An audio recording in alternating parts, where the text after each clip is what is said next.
I debated that being the entire video. Check out G Fuel, check out Waggle. Don't forget to use code WyattzWorld at sign up to guarantee yourself a free $50 with your first $5 entry on Prize Picks. And let's get this over with.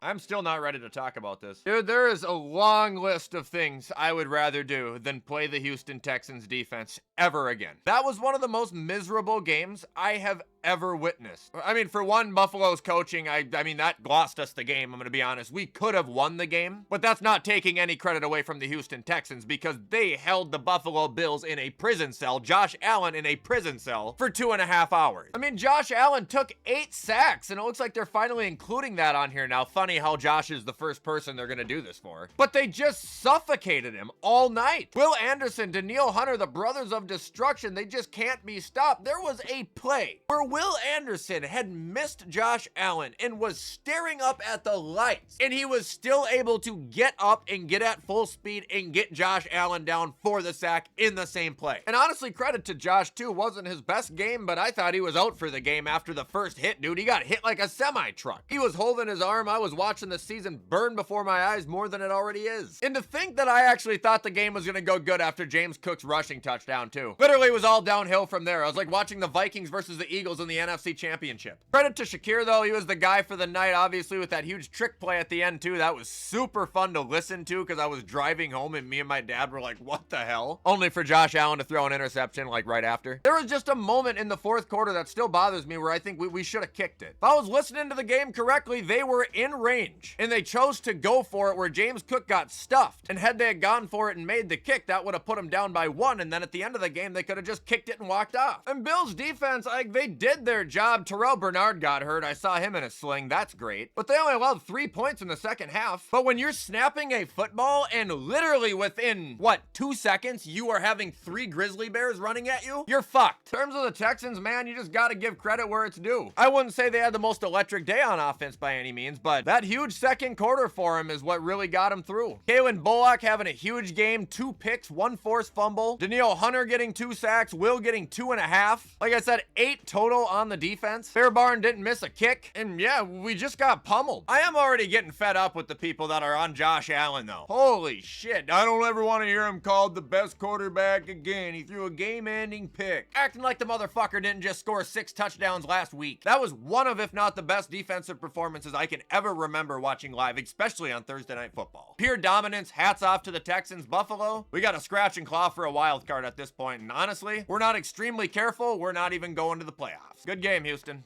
Moving on to some news going around the NFL, the A.J. Brown versus Philadelphia Eagles saga continues with this week him saying in an interview when a reporter asked him if he was washed up and replying with, well, I guess Saquon isn't the same player either then, but y'all don't even believe that. This man wants and has wanted to get the hell out of there for so long, man. Like, it's crazy. Like, even if he's winning in Super Bowl contention, just coming off of a Super Bowl himself, like, this brother does not want to be in Philadelphia anymore. He just wants the ball.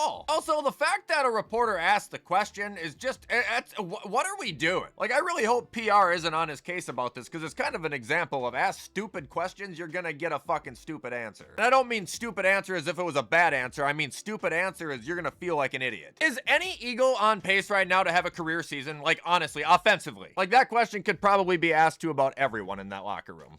Now moving on, we have Ben Johnson speaking about Tomlin's comments about Jamar Chase spitting on Jalen Ramsey. I just wanted to go over this because of what Tomlin said. Ben Johnson agreeing with it's cool to see, but pretty much when the reporters asked Mike Tomlin, you know, what they told Jalen Ramsey after he got spit on, Mike Tomlin said, I didn't have a lesson to give him. If someone spits in your face, you do what comes natural. And that's not only a badass answer, but I think that's the right answer. That's something like a 5-year-old would do. Spitting, you don't do that. Everybody knows that's like probably the most degrading thing you can actually do. Like, dude, you can scratch, you can claw, you can punch someone in the face, you can kick someone in the balls, but you don't spit on someone. Ever. It's also just kind of an old school answer too. It makes me think of something my dad would say, because that's pretty much how my dad was when I was growing up. Not that I got in any fights because I was tiny, but he always said if someone messes with you and you need to set them straight, then do it. Luckily, I just had big friends.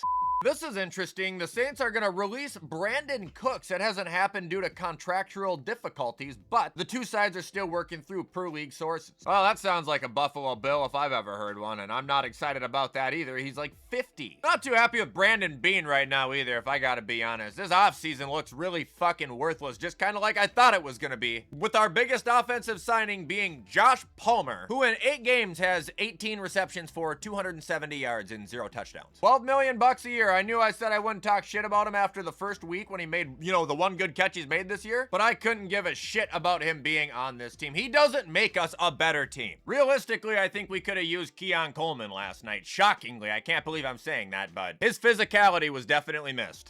Here's a wild piece of news. I didn't expect this, but Joe Burrow is, I guess, gonna play Sunday, it sounded like, versus New England. He wasn't expected to be back until Thanksgiving. Now, this isn't gonna change my outcome of the game at all. New England's still gonna spank the shit out of them, but in terms of entertainment purposes, this game just got a lot more exciting, especially if Jamar appeals. I still haven't read if that's an official thing yet, but I'm assuming it is because that sounds like something Jamar Chase would do. Spit on someone and then try and fight it. Why own up for your mistakes, huh? Oh, he's just doing it to prolong the suspension. Is gonna have to serve it at some point.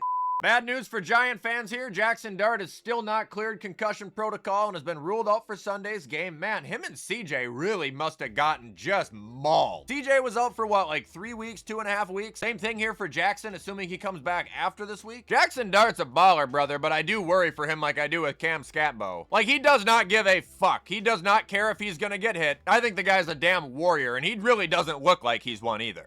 And now I just want to resurface this report that said the Bills offered their 2027 first-round pick as part of a trade package for Jalen Waddle, but the Dolphins wanted the pick to be in 2026, and that's where the Bills drew the line.